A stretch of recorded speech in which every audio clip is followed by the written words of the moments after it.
The opinions and views expressed in Political Talk belong to its commentators and are not those of Nexstar Media Incorporated, this station, or their affiliates or employees.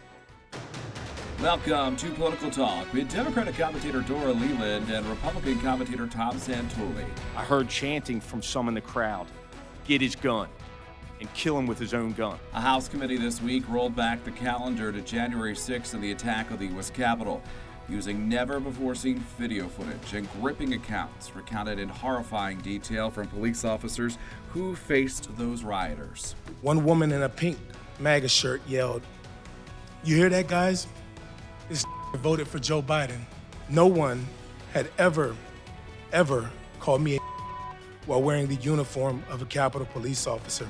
No question, you couldn't have watched that and said, what a horrific event that took place on January 6th.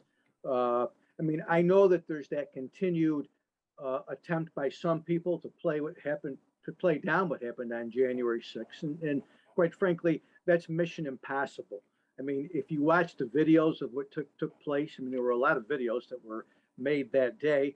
You watch that, and then you hear the testimony of four police officers who were extremely emotional, distraught, feared for their lives, and they were just, several of many. I just would say the one concern that I still have, and I talked about this last week because I think it's all part of the big picture, is that what did we know prior to the event? If the police chief of the Capitol Police goes and tells the Sergeant at Arms of the House of Representatives on numerous occasions that their intelligence shows that something's going to happen on that day, the day that they came to certify the Electoral College election, I can't understand for the life of me why something wasn't put in place to try to prevent this. It doesn't change anything about the event, even though it may have changed the event, that the National Guard was there.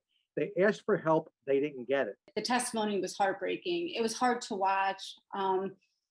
We had all seen the footage of the day, but I don't think any of us really knew just what the officers went through.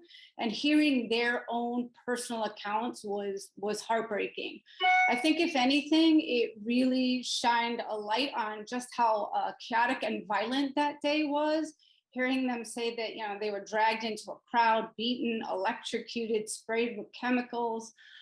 I think what we can gather from their testimony, though, and it was quite unanimous, is that all of them pointed the finger at former President Trump. They all said that the rioters were saying that they were coming because of him, that they were following out his orders. And I agree with Tom. The people that were involved in this should be held liable. They should be made responsible. That will do it for this edition of Political Talk. For the very latest edition of Political Talk and past episodes, simply log on to our website, mytwintears.com.